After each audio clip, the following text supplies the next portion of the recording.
Hello, movie director Prathapan സാറിന്റെ വീടല്ലേ? ആ, എന്താ ബാലമുള്ള വിശേഷം? ഉഗ്രൻ എന്ന് പറഞ്ഞ അത്യുഗ്രൻ ഒരു തിരക്കഥ എന്റെ കയ്യിൽ വന്ന് പെട്ടു. ഇപ്പൊ വായിച്ചു കഴിഞ്ഞുള്ളൂ. എന്റെ പ്രതാപൻ സാറേ, ട്രെൻഡ് സെറ്റർ എന്ന് പറഞ്ഞാൽ ഇതാണ്. ഞാൻ കൂടുതലൊന്നും പറയുന്നില്ല, തിരക്കഥ ഞാൻ അവിടെ എത്തിക്കാം. ഇത് സിനിമയാക്കാൻ ഇന്നിപ്പോ മലയാളത്തിൽ പ്രതാപൻ സാർ അല്ലാതെ വേറെ ഒരുത്തനുമില്ല. അങ്ങനെ അങ്ങ് തീർത്ത് പറയല്ലേ. അല്ല, ഇത് ആരാ എഴുതിയത്? അതാണ് മറ്റൊരതിശയം. കുപ്പത്തൊട്ടിയിൽ മാണിക്യം ഉണ്ടാവുമെന്ന് കേട്ടിട്ടില്ലേ? എല്ലാം നേരിട്ട് പറയാം. ആദ്യം ഞാൻ ഈ തിരക്കഥ അവിടെ എത്തിക്കാം. ഓക്കെ?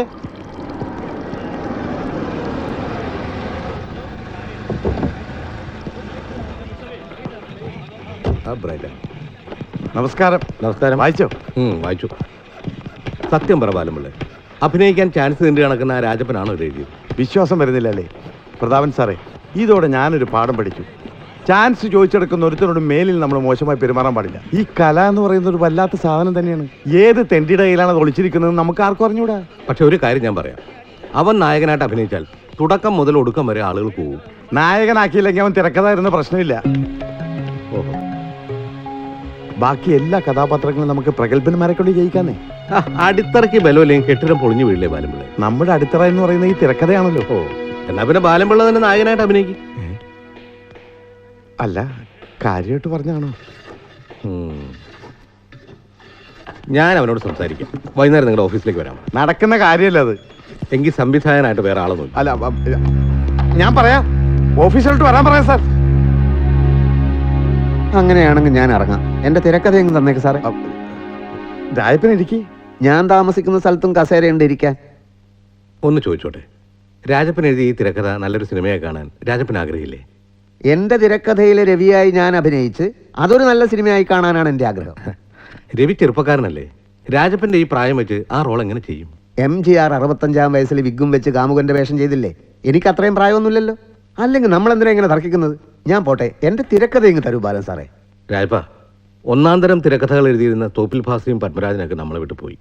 MTയും ടീതാമരനൊക്കെ വല്ലപ്പോഴും മാത്രമേ എഴുതുന്നുള്ളൂ. അതുകൊണ്ട് ഇതെഴുതിയ രാജപ്പന് മലയാളത്തിലെ നമ്പർ 1 തിരക്കഥാകൃത്താവാൻ പറ്റും. രാജപ്പൻ എഴുതുന്ന എല്ലാ തിരക്കഥയും ഞാൻ സിനിമയാക്കുകയും ചെയ്യും. ഈ ഒരെണ്ണം തന്നെ ഒപ്പിച്ചെടുത്തതിന്റെ പാട് എനിക്കേ അറിയൂ. ബാലൻ സാറ് തിരക്കഥ തരുന്നുണ്ടോ? രാജപ്പൻ പറയുന്നത് മനസ്സിലാക്കുക. ഈ രവി ഒരുപാട് സങ്കീർണമായ ഭാവങ്ങൾ പ്രകടിപ്പിക്കുന്ന കഥാപാത്രമല്ലേ? ആ സങ്കീർണത എഴുതി ഉണ്ടാക്കിയത് ഞാനല്ലേ. അപ്പൊ അത് അഭിനയിക്കാനും എനിക്ക് സാധിക്കും. I know acting is what reacting. It is behaving. You know what Stanislavski said about acting. ഇതെല്ലാം പഠിച്ചിട്ട് തന്നെയാണ് ഞാനും ഈ പണിക്ക് ഇറങ്ങിയത്. പ്രതാപൻ സാർ, ഒരു മിനിറ്റ് വന്നേ. ഇവിടെ എന്ത് രഹസ്യം? Please sir. എന്റെ തിരക്കഥ ഒന്ന് നിക്കലായപ്പ. എന്റെ പൊന്നു പ്രതാപൻ സാറേ, അഭിനയത്തിന്റെ ABCD അറിയാത്ത എത്രയോ പുതുമുഖങ്ങളെ അഭിനയിപ്പിച്ച് സൂപ്പർ താരങ്ങളാക്കിയിട്ടില്ലേ സാറേ? എന്റെ ബാലമ്പിള്ളെ, ആ കഥാപാത്രത്തിന് വേണ്ടുന്ന നീളവും മണ്ണുണ്ടോ, സൗന്ദര്യമുണ്ടോ? തിരക്കഥ നിങ്ങൾ വായിച്ചല്ലേ? അങ്ങനെയാണെങ്കിൽ നമ്മുടെ സത്യമാഷിന് എന്ത് നീളം ഉണ്ടായിരുന്നു, എന്ത് നിറം ഉണ്ടായിരുന്നു? ദേ, മഹാനടനായ സത്യനെ ഇവനെ തമ്മിൽ കമ്പയർ ചെയ്താലുണ്ടല്ലോ മോന്തയ്ക്ക് തരും. ദേഷ്യപ്പെടരുത്. നമ്മുടെ ആ പച്ചാളം ഭാസിയില്ലേ, കഥകളി നൃത്തമൊക്കെ പഠിപ്പിക്കുന്ന അയാളെ വരുത്താം. ഷൂട്ടിംഗ് തുടങ്ങുന്നതിന് മുമ്പ് ഇവന് നല്ലൊരു ട്രെയിനിങ് കൊടുക്കാം. മിടുക്കനയാള് എല്ലാ ഭാവങ്ങളും കൃത്യമായി പറഞ്ഞു കൊടുക്കും. എന്നിട്ട് പിന്നെ അങ്ങനെ പ്രതാപൻ സാർ, ആകെപ്പാടെ ഞാൻ കടപ്പെട്ട് നിൽക്കുക. രാജപ്പൻ അഭിനയിച്ചാൽ ഈ പടം ഹിറ്റാവുമെന്ന് എല്ലാ ജ്യോത്സ്യന്മാരും ഒരേ സ്വരത്തിൽ പറയുന്നു. ആണോ? ആ, എന്നാ പിന്നെ ജ്യോത്സ്യന്മാരെ കൊണ്ട് തന്നെ സംവിധാനം ചെയ്യും. പ്രതാപൻ സാർ സംവിധാനം ചെയ്തില്ലെങ്കിൽ പടം 8 നിലയപ്പെട്ടുവെന്നും ജ്യോത്സ്യന്മാർ പറഞ്ഞേ. ബാലമ്പിള്ളെ, ഒരു സിനിമ നന്നാവണമെങ്കിൽ അതിലെല്ലാ ഘടകങ്ങളും നന്നാവണം. നിങ്ങൾക്കൊന്നും അതിനെക്കുറിച്ച് ഒരു ബോധമില്ല. ഒരു പ്രാവശ്യത്തേക്ക് ഒരു കോംപ്രമൈസ്. നേര് പറഞ്ഞാൽ അവന് അഡ്വാൻസ് കൊടുക്കാൻ ചെക്ക് എഴുതി പോക്കറ്റിലിട്ടാണ് ഞാൻ വന്നത്. രാഹുകാലത്തിന് മുമ്പ് ഞാനൊന്ന് കൊടുത്തോട്ടെ. ബാലമ്പിള്ളെ,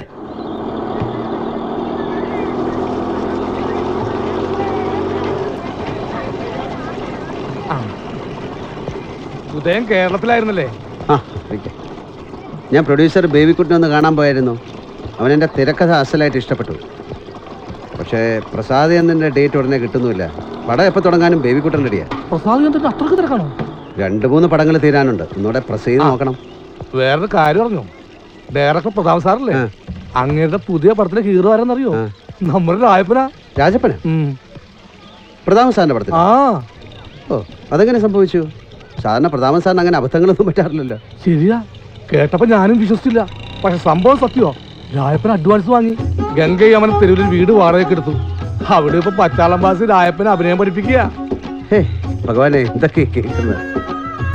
എന്തായാലും പാവം എങ്ങനെയെങ്കിലും രക്ഷപ്പെട്ടു പോട്ടെ. ആ. ശരി.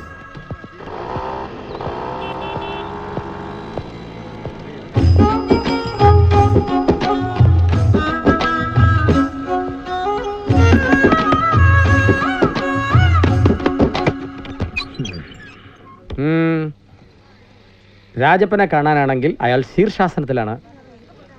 ഞാൻ ഉദയഭാനു, രാജപ്പന്റെ സുഹൃത്താണ്. ഞാൻ പച്ചാളം ഭാസി, രാജപ്പനെ നവരസങ്ങൾ പഠിപ്പിക്കുകയാണ്. ശീർഷാസനം കഴിയട്ടെ, ഞാൻ വെയിറ്റ് ചെയ്യാം. ശീർഷാസനം കഴിഞ്ഞാൽ ഉടൻ പത്മാസനമാണ്. അത് കഴിഞ്ഞാൽ കുക്കുടാസനം, പിന്നെ സർവാംഗാസനം, പിന്നെ മയൂരാസനം, എല്ലാം കഴിഞ്ഞാൽ ശവാസനമാണ്. പിന്നീടാണ് നവരസങ്ങളിലേക്ക് കടക്കുക. കഠിനമായ പഠനമാണത്. വിശദീകരിക്കാം.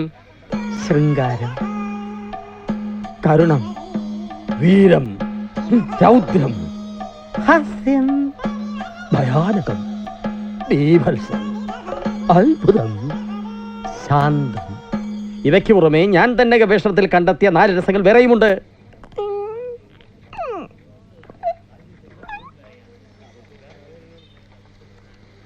പാഠമധികം, സമയം തുച്ഛം, തടസ്സങ്ങൾ അനുവദനീയമല്ല. ശത്രുവായാലും മിത്രമായാലും. പതഞ്ജലി, ഭരതമുനി, പോയിക്കൊള്ളൂ.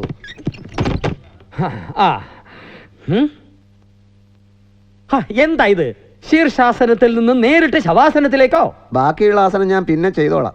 ആരാ വാതിലിൽ മുട്ടിയത്? എന്തോ ഒരു പേര് പറഞ്ഞു. സുഹൃത്താണത്രേ. ഉദയനോ ഭാനുവോ.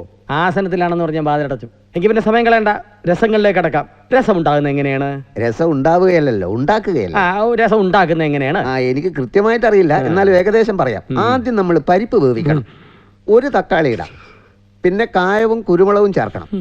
പിന്നെ എണ്ണ ചൂടാക്കിയിട്ട് അതിൽ കടുകും കറിവേപ്പിലയും പിന്നെ വെളുത്തുള്ളിയും മൂപ്പിച്ച് ചേർക്കണം. അത്ര ബുദ്ധിമുട്ടണമെന്നില്ല. രസമുണ്ടാക്കാനുള്ള പൊടി കടയിൽ കിട്ടും, പാക്കറ്റില്. അത് കിട്ടും. മിസ്റ്റർ, ഞാൻ നവരസങ്ങളെ കുറിച്ചാ പറയുന്നത്. ഇയാളൊരു മരിമാടോ. ശൃംഗാരം ചെയ്യൂ. ഇങ്ങനെയാണോ ഞാൻ കാണിച്ചത്? ഇത് പശു ചാണകം ഇടുമ്പോഴുള്ള ഭാവമാണ്. ഞാൻ കാണിച്ചതുപോലെ ഒന്നുകൂടെ കാണിക്കൂ. എന്തിനാടോ ശൃംഗാരത്തിന് ശരീരം മുഴുവനിട്ട് ഇളക്കുന്നത്? നാട്യശാസ്ത്രത്തിൽ എന്താ പറഞ്ഞിട്ടുള്ളത്? നാട്യശാസ്ത്രത്തിൽ ഭരതമുനി എന്താ പറഞ്ഞിട്ടുള്ളതെന്ന്? ഏത് ഭരതമുനി, എന്ത് നാട്യശാസ്ത്രം? മംഗലശീലേ രസവിസ്തൃതിക്ക് അംഗം മുഴുവൻ തുണയ്ക്കു വേണ്ട. കവിൾ, പുരികണ്ണ, വിശേഷാൽ കണ്ണിണ, ഇവതാൻ വേണം രസമുളവാക്കാൻ. അതുകൊണ്ട് ശരീരം അനക്കാതെ മുഖം കൊണ്ട് നവരസങ്ങൾ ഓരോന്നായി കാണിക്കൂ. ഇനി അടുത്ത് വരൂ.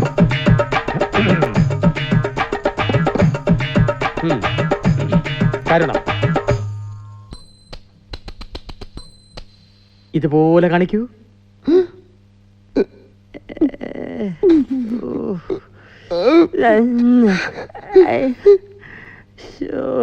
ഗുരുവിനെ പോലെ അത്ര എളുപ്പത്തിൽ എനിക്കിത് ചെയ്യാൻ പറ്റില്ലല്ലോ. എല്ലാ രസങ്ങളും ഉൾക്കൊള്ളാൻ ദയവായി എനിക്ക് അല്പം സമയം തരൂ.